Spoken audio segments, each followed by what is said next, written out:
In this video, we will be building a React application that shows dogs breeds. It's like a dog browser or a dog breed founder. So it has menu here with source code, and follow us on Twitter. It also responsive this menu. It has all the breeds here. We will fetch breeds from API, and the user will be able to see the whole list of different breeds selected, and then a random photo with this breed will appear here. So we fetch images also from API, random images for particular selected in this selector breed. And what else this application has?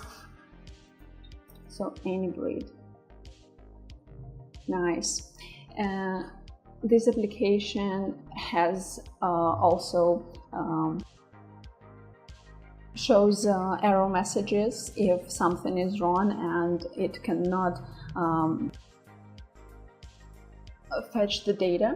So let's say we don't have internet connection, we have problem with network, then if we reload it, we get this "sorry, cannot load the data" error message.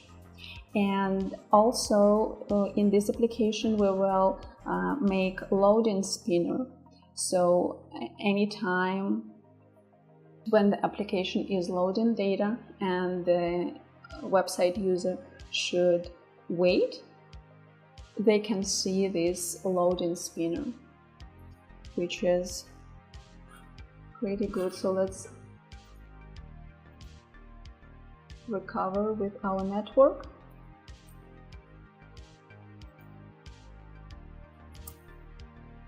And that's it.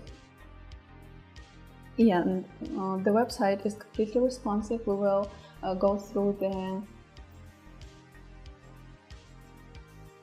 CSS classes to see how all this magic is made. So in our mobile version, we have hamburger menu, and again, this menu can differ. Lives in the menu. So let's get started with this React application.